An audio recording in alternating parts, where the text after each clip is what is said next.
Hello everyone, this is Marcus Bickle with the Naples Money Managers News You Can Use, and as you can see, I'm by myself here today.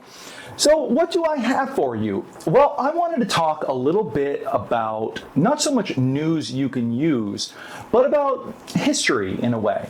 So I think we can draw a lot of lessons from history. We haven't changed much over the last, civilization is approximately 20,000 years old.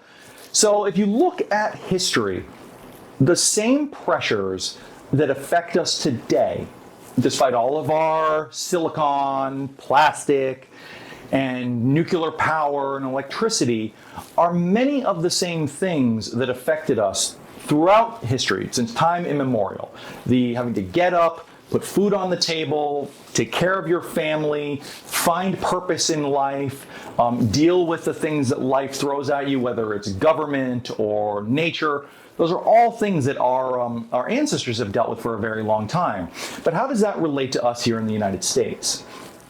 Well, the United States is an experiment that has been built upon many other countries throughout history. You know, we've drawn from obviously our four country England. You know, a lot of our law comes from there, English common law. We also drew heavily upon things like the Roman Republic. Our founders, guys like Jefferson, Washington, these were men of the Enlightenment, and so they drew heavily upon these institutions that they felt were good, but just needed some tweaks. So you can see throughout our Constitution, our Bill of Rights, and our government in general, these best parts of like Greek democracy or Roman republicanism, and kind of blended together to make the structure that we have now. But history, again, teaches us many, many interesting things. Empire is not forever. And empire does tend to fall in ways that we wouldn't expect. So I think it's always really important to look at the past. Now, Rome has a very important period where it transitions from the Republic to empire. So you go from Rome ruled by the Senate, very similar to what we have now, to Rome ruled by an empire. A single, all power flowed from him. They technically had the Senate, but depending on which emperor was in power, the Senate had varying degrees of power. Ultimately, the buck really stopped with the emperor, and that's why you ultimately see Rome eventually peak under some of the later empires like Trajan or Marcus Aurelius, and then when you get a few bad emperors, starting with after Marcus Aurelius, I'm sure many of you have seen the movie Gladiator. Commodus, his son, was a real person, and just as crazy, if not more so, than as depicted in the movie Gladiator. So, with all kind of power flowing from the top there, it's hard to run a government when your leader's a lunatic. So you can see as they weakened these structural checks and balances that the Roman Republic had, it eventually gets you a Commodus. Now, for years, Rome had good emperors, you know, Julius Caesar, who I'm trying to think of some other ones, Marcus Aurelius, Hadrian. There's a bunch of really, really good Caesars that follow the end of the Republic, but it only took a handful of bad ones to kind of put the nail in the coffin. So why did that happen? And I think a lot of people will really relate to this, and it's about enrichment, greed. You know, the people in power are not doing it for what's best for all of us, they're doing it for greed. And I'm talking about 2,000 years ago, folks, not now. So, but if this sounds familiar, you're paying attention. Let's put it that way. So during the Roman Republic, and this is going to be a long one, folks, I apologize, but I have the stage, so there's no one to cut me off. The Roman Republic had a law that basically said to serve in the Roman legions, to be a soldier, you had to be a landowner.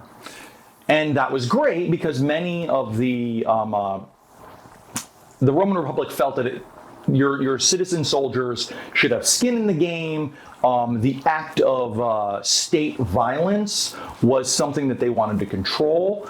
Rome was very smart about all this, but towards the end of the Republic, Rome had been very successful.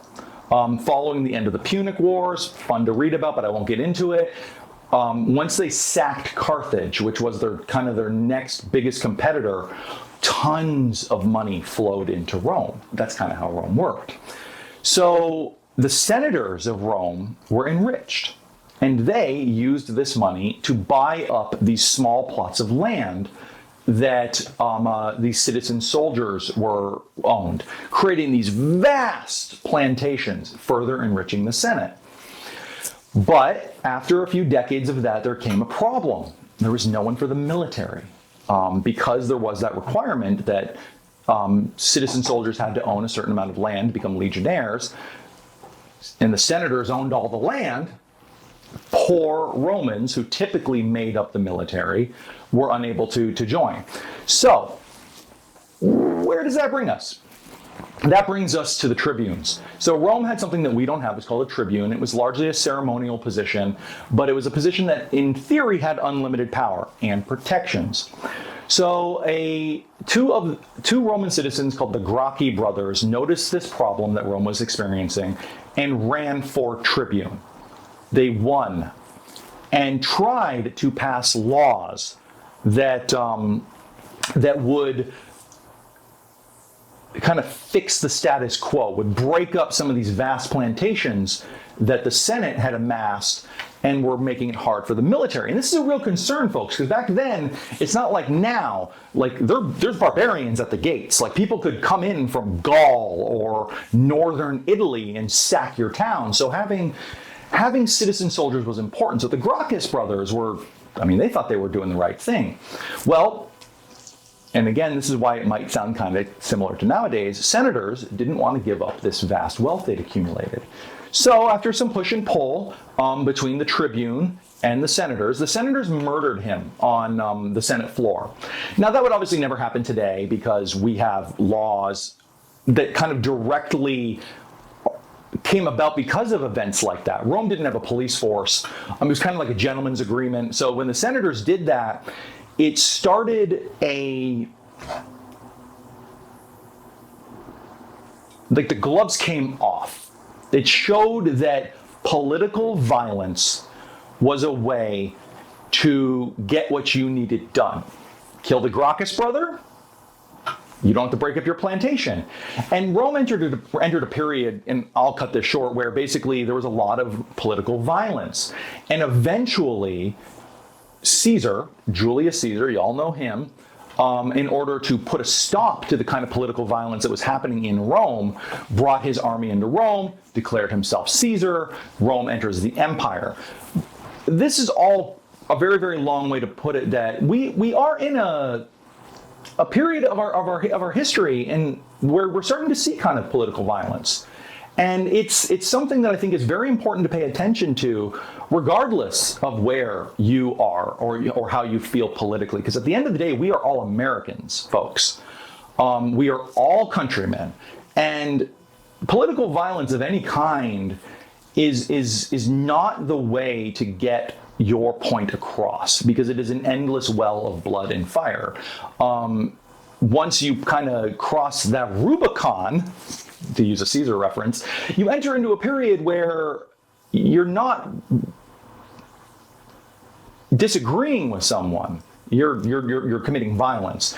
And so I felt like that was kind of a very important thing to kind of bring up with everything that's been going on lately. You know, it's important to look at where we came from, to look at where we are going. Now, it's not a perfect equivalency. There's a lot of difference between, obviously, Republican Rome and the United States in 2025. But again, to my original point, folks, people have not changed that much.